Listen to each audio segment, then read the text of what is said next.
দেখতে পাচ্ছেন আমি আর জামাল ভাই এখন লাঞ্চ করব। তো ভাইয়ের একটা প্যাকেট দিছে, তো প্যাকেটটা আমরা আনবক্সিং করব, ওখানে যেয়ে দেখবো আমাদের খাবারের লিস্টে কি কি ছিল। যেহেতু এখানে আমরা নতুন, আমাদেরকে বলছে যে কোনো এক জায়গায় বসে পড়ো। তো আমরা আসলাম একটা বেবি পার্কে।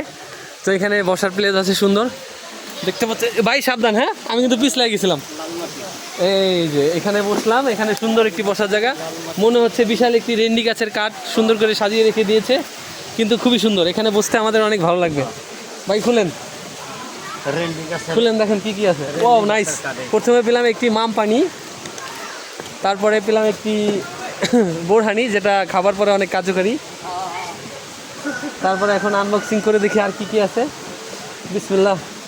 সবচেয়ে বেশি মজার ব্যাপার হলো খাবার কি দিছে না দিছে। খাবার তো মার্শাল্লাহ ভালো দিয়েছে অবশ্যই, তবে এখানে কন্টেনারটা আমাদের ফ্যামিলির মহিলা মেম্বার যারা আছেন তারা অবশ্যই এটা অনেক পছন্দ করবে। যেমন ধরেন এনার ওয়াইফ আছে ভাবি দিয়ে খাই দেবো, তুমি কন্টেনারটা আগে দাও, তুমি কী খাইছো না খাইছো এটা আমি শুনতে চাই না। তো আমি এখন এটা আনবক্সিং করবো। কন্টেনারটা আমার কাছে ভালো লাগছে, তবে আশা করি খাবারটাও অনেক ভালো লাগবে। বাহ নাইস। তো দেখতে পাচ্ছেন এই যে আনবক্সিং করলাম।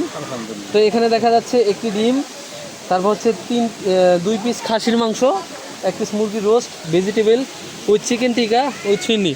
মার্শাল্লাহ আলহামদুলিল্লাহ, আমাদের খুব ভালো একটি লাঞ্চের ব্যবস্থা করেছে। আমাদের এই যে ফ্যামিলি পিকনিক মিলন মেলার আয়োজনকে তাকে অসংখ্য ধন্যবাদ জানাই এত সুন্দর একটি আয়োজন করার জন্য। সো আমি এখন খাবো, তো বেশি কথা বলতে পারবো না। জামাল ভাই, তাহলে আমরা শুরু করি। আলহামদুলিল্লাহ।